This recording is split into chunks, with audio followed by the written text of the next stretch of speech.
everybody. Good to see all of you. Excited to be with you this weekend. As always, it's an honor for me to be able to come and to share with all of you here in the room, all of you tuned in with us online. As Brian just mentioned, my name is Tyler, and I had the privilege of being one of your pastors here for many years. Hard to believe for me that it's been almost 2 years since I stepped out of my role into something new, but I'm grateful this is still our church family, and it always feels just like home whenever I get a chance to come and to serve all of you in this way. If you have a Bible with you today, I want to invite you to turn it with me to the book of Matthew chapter 5. We're going to continue in this Blessed Life series by reflecting again on some of Jesus' most profound words in a section of the scriptures called the Beatitudes, in a sermon that Jesus gave that many refer to as the Sermon on the Mount. And before we dive into that and look at this next Beatitude statement together tonight, I want to take a moment with you to get our wheels spinning here and have you think about something with me. How many of you have ever had a time in your life where maybe there was a word or some kind of saying that people say that for your whole life you said it one way, and then all of a sudden you have this realization, maybe you hear somebody else say something or someone corrects you or whatever, but you have this realization, oh my goodness, I've been saying it wrong all along. Any of you ever do this? Had that experience? I'll give you a few examples just to get your wheels rolling on this. And the first, or we see up here on the screen, a few examples of how people do this. For some of you, maybe you say, I could care less, right? When you're trying to say you don't care about something, but the right way to say it is actually, I couldn't care less, right? Because you couldn't care less about something than you already do. For some of you, maybe you say old-timers disease instead of Alzheimer's disease, right? Maybe you're learning for the very first time in this very moment that this isn't the right way to say that, right? Or some of you talk about it's a dog-eat-dog world. But the right way to say it, actually what you're trying to say, it's a dog-eat-dog world, right? Like everybody's out for themselves. And this one always tripped me up as well. For all intensive purposes, and the right way to say it is actually for all intents and purposes. I'll be honest with you, I'm still not quite sure what that means, but at least I know how to say it the right way now, I think. And then this last one was maybe the most embarrassing realization for me. Some of you maybe have said this before, but people will say, nip it in the butt. Like, I don't know, like a dog kind of jumping up and biting you on the backside or something. But the right way to say it, just to help all of you out, is actually nip it in the bud with a D, right? It's like a bud. When something is just getting started, you're trying to take care of it then before it grows into something else and gets out of control. And so maybe some of you for the first time tonight are like, oh, thank you. I didn't realize I've been wrong all along, but now I can get it right from this point forward. And the reason I share that with you and just kind of illustrate that to get our wheels spinning for a moment is I think in some ways that's somewhat of what Jesus is doing really in all of the Beatitudes, but particularly the one we're going to be looking at together tonight. It's like Jesus shows up and he says, guys, you've been seeing some of these things, you've been saying some of these things one way your whole life, but it's not actually right. There's a different, a new, a better way, the right way that I want to point you to so that from this point forward you can do this and see this and say this the right way. And Jesus started with this in a couple of Beatitudes we've already talked about in the series, in Matthew chapter 5, verses 3 and 4, where he says, blessed are the poor in spirit, for theirs is the kingdom of heaven. And then last week, blessed are those who mourn, because they will be comforted. And then Jesus continues with, in verse 5, the Beatitude we're going to be looking at together this weekend with this. You see it up here on the screen. If you have your Bible open, you can see it there in verse 5. But Jesus says these words. He says, blessed are the meek, for they will inherit the earth. Like the other Beatitude statements from Jesus, short, simple, to the point, and yet I hope, as we'll see, loaded with significance and meaning for us. We're going to unpack in these few minutes together. Now, I don't know what you think about when you hear that statement, or particularly when you hear the word meek. Maybe you immediately begin to think of people that maybe they're quiet or they're shy. Or maybe you think of people who are timid or maybe fragile and kind of frail or weak, right? I think a lot of us, when we hear the word meek, that's immediately where our mind goes. And to kind of give some context for this, I want to share with you a couple of the primary ways that this word that's been translated as meek here in our English Bibles, that it was used 2,000 years ago in Jesus' day. There were a couple of main ways, and I actually think Jesus had a little bit of both of these in mind, and so I want to share them with you. The first way that word translated meek was often used in Jesus' day was this, to describe exactly what some of us think about with meekness. It was to use the word meek in his day was to describe those who were powerless, who were unimportant, who were maybe unimpressive, those who were overlooked, maybe unseen. And I do think Jesus had a little bit of this in mind when he spoke these words. But not only that, one of the other ways that it was used that I want to point out for you in Jesus' day was this, kind of similar and yet also very different. The word translated meek was not only used to describe the powerless, but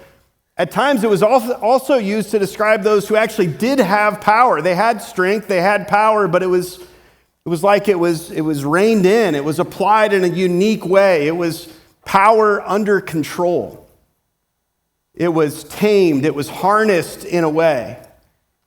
And in some ways, and actually in some verses where this word is used, it's actually translated like this at the end there as the word gentle. Sometimes it was used to describe a wild animal that had been tamed, like a wild horse that was anything but weak, right? It was big and strong and powerful, but as it's tamed, it's like its strength gets harnessed. It becomes surrendered and submitted to the leadership of its master. It's used in the service of others and for their good. And I think Jesus had a little bit of this in mind when he spoke these words as well. Both of these things, somewhat similar, but also distinct. And I think Jesus actually was pointing us to something of both of these as we're going to talk about together tonight. And the reason that's true is not only the words that Jesus spoke, but I think as we look at the example of his life and ministry. If we allow Jesus' example and the things that he did and the people that he did ministry with, and we watch and observe him, what we see is actually illustrates the application of this beatitude in both of these ways. And so I want to talk about them with you and to summarize what I think Jesus is trying to say to us here, that reflect both of these different uses of this word translated meek, to summarize the things that he's trying to say to us about meekness. So I want to share with you this big idea. You see it in your notes if you want to follow along there, and we'll put it up here on the screen as well. But our big idea that I want to talk about with you is this, that when it comes to meekness, and Jesus saying, blessed are the meek, I think part of what he was trying to say to us there are these two things, that meekness is not weakness, as the world so often assumes. But in the context of his kingdom, as we're going to talk about together tonight, it's not weakness, but rather it's a space and a sign of true kingdom power. Again, I want to unpack this with you over our next few minutes together. I want to talk with you about really both of these ideas. Meekness isn't weakness. It's a space of true kingdom power, and it's a sign of true kingdom power. So let's start here first with this idea of it being a space of true kingdom power. To explain that for you, I want to give you some context of the audience in Jesus' day that he was talking to. And you see here up on the screen, this is actually a picture of the hill where Jesus shared these words. It's on the north shore of the Sea of Galilee, and we travel. We visit this site every time we take a group of people to tour in Israel. We always go here. I took this picture on our last tour there a couple years ago, and this is where Jesus went up on the mountainside, and people gathered around him, and he sat and he shared these words, the words of the Beatitudes. And we know that in this context here, when Jesus was addressing them, his closest disciples were there with him that day, but there was also a crowd that had gathered. And as we think about the crowd, maybe you don't know much about them, but I want to point out for you the crowd in that day and the crowd that was there, these weren't the powerful and important people in the world.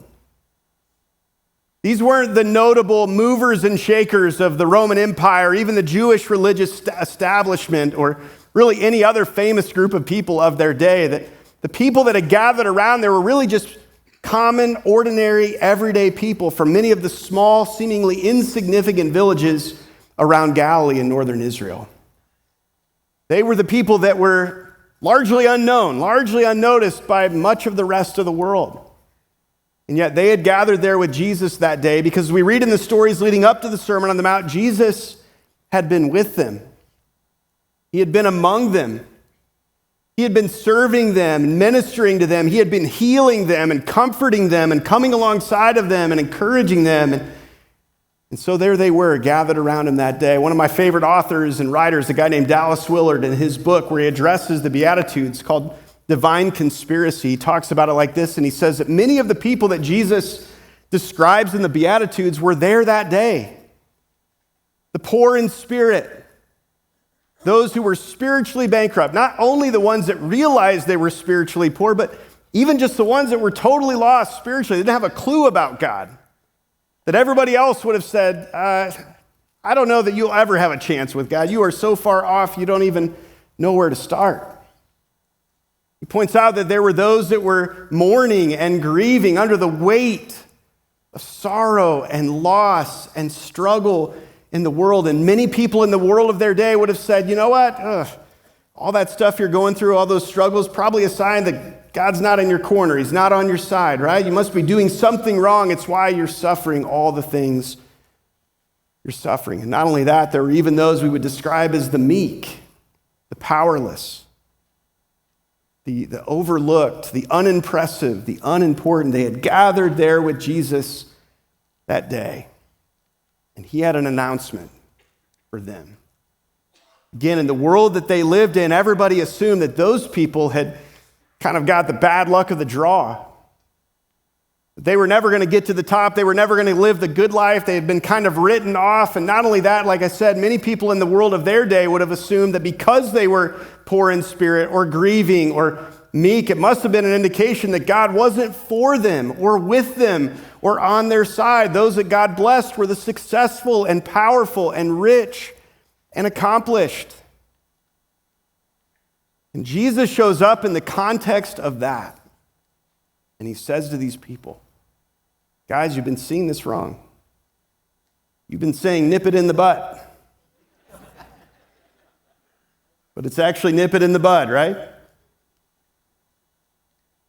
He says it works different. There's some good news I want to give you. The world is broken.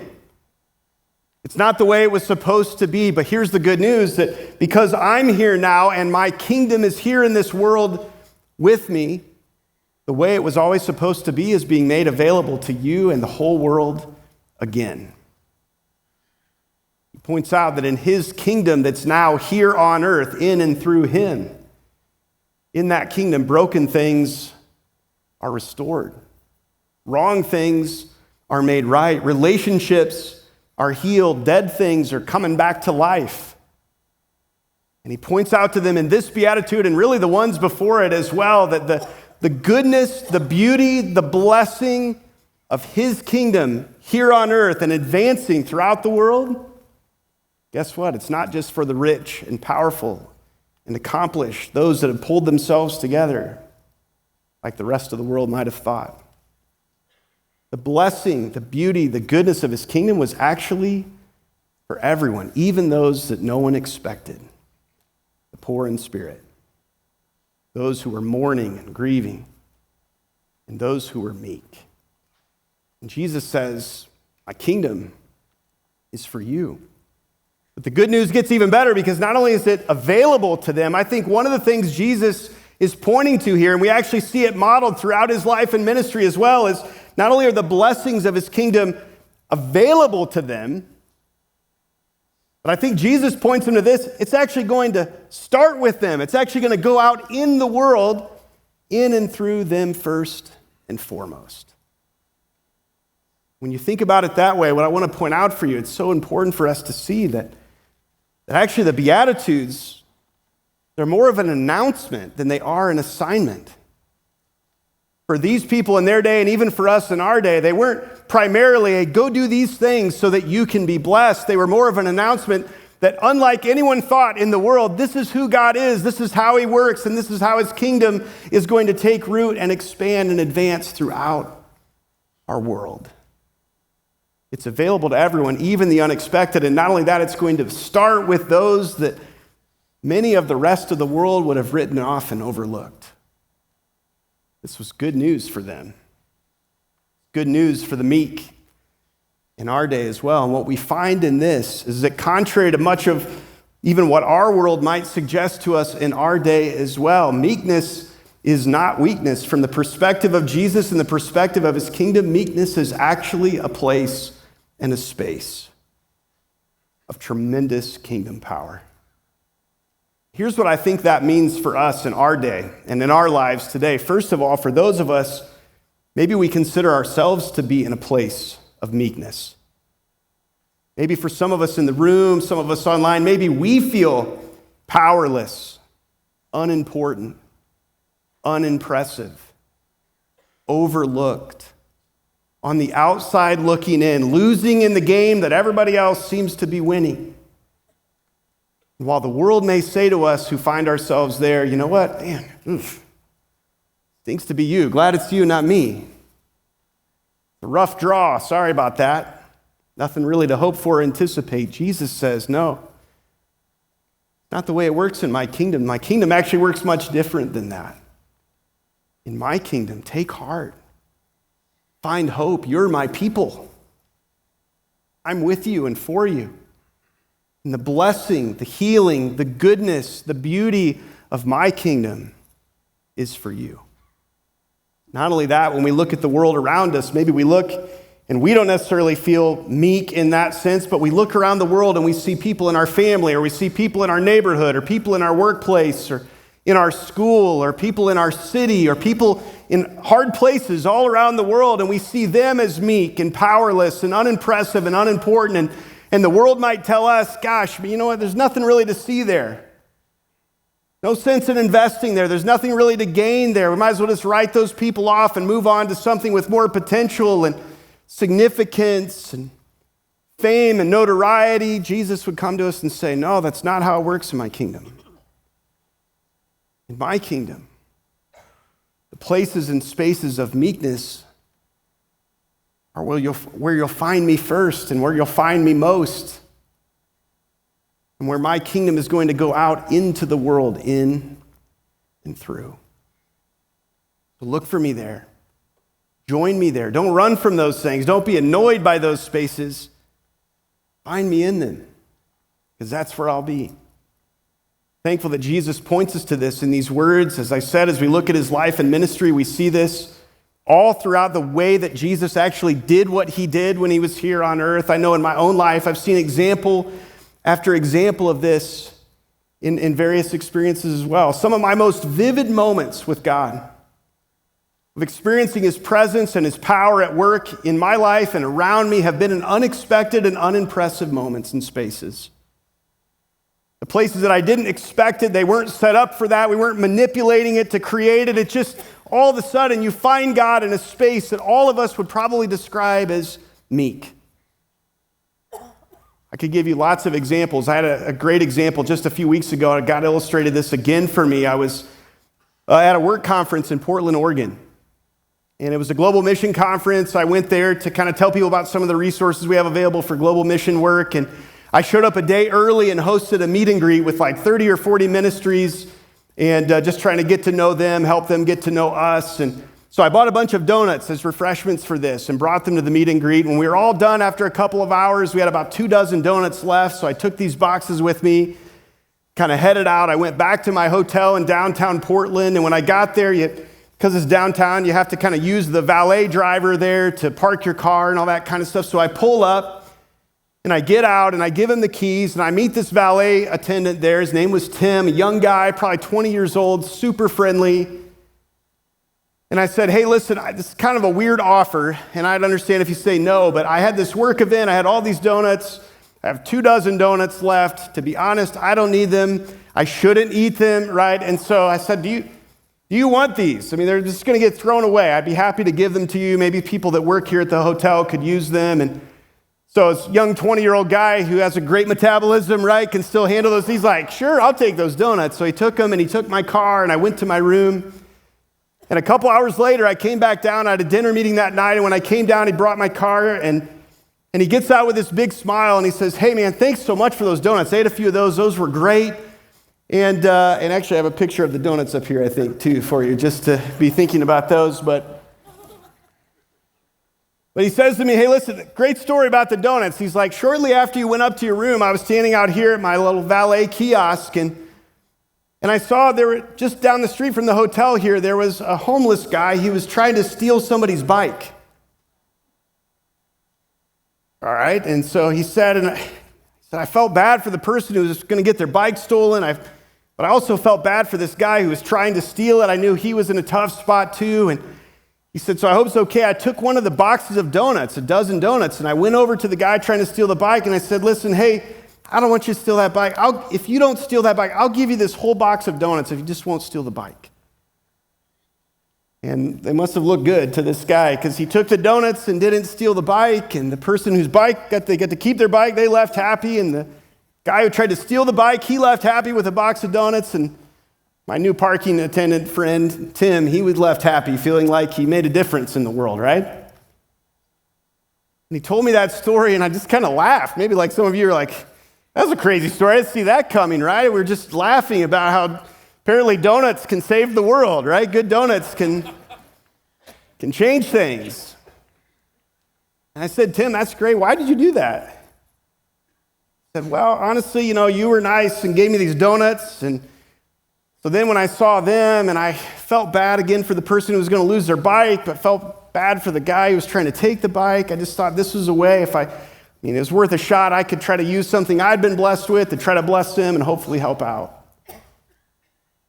And I said, Tim, that's awesome, man. I said, I just want you to know that I'm a pastor, and I don't want to sound too pastorly here or like over-spiritualize this, but you know what? I think God was working in that.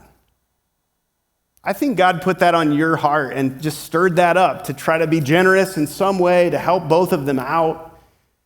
And I think God was working in their lives and in their kind of situation through that, and everybody just kind of got blessed by you following what God put on your heart. Good for you. And as I drove to my dinner meeting that night, I just couldn't get it out of my mind. I'm like, man, this is the way that our God works. We know he shows up in spaces like this. We know that we come and we experience him here, but you know what? I think part of what Jesus is telling us in this beatitude is that if we want to experience him even at deeper and greater levels and more regularly in our lives, you know where we'll find him? We'll find him in the meek. The common, ordinary, everyday spaces that he invites you to join him in. Because contrary to the belief of our world that meekness is weakness, what Jesus tells us, and then what he modeled through his life and his ministry over and over again, is that meekness isn't weakness. Instead, it's always a space of true kingdom power. And I think he invites us to have eyes to see the world that way and to come and to join him there. And that's one of the things that I think Jesus says to us here. The second thing I want to point out for you then is this. Not only is meekness not weakness because it's a space of true kingdom power, it's also not weakness because I think it's also a sign of true kingdom power. And here's what I mean by that. As I mentioned at the beginning tonight, I said that this word translated meek could be used in a couple of ways. Yes, it could describe the powerless, but it could also describe those who had power, but it was like power under control. It was tamed. It was gentle. And that's what we're talking about here with this. Jesus shows up in the world they lived in. They said, you know what? The way to live your life, if you want to live the good life, if you want to get ahead in life, there's only one way to do it. You got to be bigger and stronger and louder and have more power and more control than everybody else. You got to talk tough. You got to walk tough. You got to be the boss. You got to make sure people know you're the boss. And sadly, not too different, right? Maybe from the world that we find ourselves living in. But Jesus shows up and he says, no, not the way it works in my kingdom. You've been saying nip it in the butt. But it's actually nip it in the bud, let me tell you. In my kingdom, Jesus says through these words and through his life that true power isn't found in overpowering and dominating others. But instead, in his kingdom, in light of his kingdom here on earth, he actually says the ones who surrender their life to him, follow after him and become more like him, whose power and strength is reflected not in dominating and overpowering and being brash and harsh, making people do what you want. It's not found in that. He says actually it's found in power under control and meekness and gentleness. And Jesus not only points us to this with these words, as I said, if you read about the life of Jesus in the New Testament, we see this is the example he gave us over and over again. And if Jesus is who we say that he is, or he said that he is, if Jesus is the Son of God who came to earth, there's no one who's ever been more powerful or more strong than him that walked among us. And yet what we find in his life, an example, is that his power was never overpowering. It was never domineering. It was never abusive or brash or condescending. It was always surrendered to the service of people. It was always good. It was always gentle. That wasn't a sign of weakness. There's no one who's ever been stronger. But it was a reflection. It was a sign. True kingdom power. Jesus actually describes himself like this in one of my favorite descriptions of him, found a few chapters later in Matthew chapter 11. In the context of some teaching and explanation Jesus is giving, he says this in verses 28 to 30. Maybe you've heard this before, maybe it's familiar to you, but he says, "Come to me, all you who are weary and burdened." He says, "And I will give you rest. Take my yoke upon you and learn from me." He says, "For I am gentle and humble in heart." The word translated gentle here is the same word in Matthew 5:5 translated meek. And I can guarantee you this, not a sign of weakness. But he says, "I'm gentle and humble in heart. You'll find rest for your souls, for my yoke is easy and my burden is light." I'll be honest with you, when I was preparing to share with you this week, and a couple nights ago, I was talking through this a little bit, and I got to this verse, and I read it out loud, and I got all choked up. Just reflecting on the beauty of who Jesus is and how Jesus is. No one's stronger or more powerful, but his power was power under control. It was gentle and for our good. It was surrendered to the service of people around him. And even though I said earlier that the Beatitudes are more of an announcement than an assignment, they're not a to-do list, do these things so that God will bless you. Even though I firmly believe that's the case, it doesn't mean there's not an invitation still here, though, for us to come follow him and to follow his lead. And as I reflected on that, I thought about some different questions just for myself that maybe would be helpful for you as well. I thought, man, am I taking cues in my life for what it means to be strong and powerful from the world? So easy to do. Or am I taking those cues from Jesus, my professed Lord and King? Reflected on this idea, if Jesus was here walking among us in our day, just like he was 2,000 years ago, would I really be compelled by, would I really rally around the meekness of Jesus? Or would I, like much of the rest of the world, perhaps reject it and write it off and say, man, I don't know, Jesus. I love you and all, and I'm grateful you died on the cross for me, but I don't know if I can get behind that. It's just not the way the world works. That meekness thing's not going to work in a dog-eat-dog world, right? Found myself grappling too and just asking the people that know me well, could they describe me the way that Jesus described himself here? Gentle and humble, power under control. Could my wife describe me that way? Could my kids describe me that way? Could my neighbors or coworkers or classmates, could even my enemies describe me that way?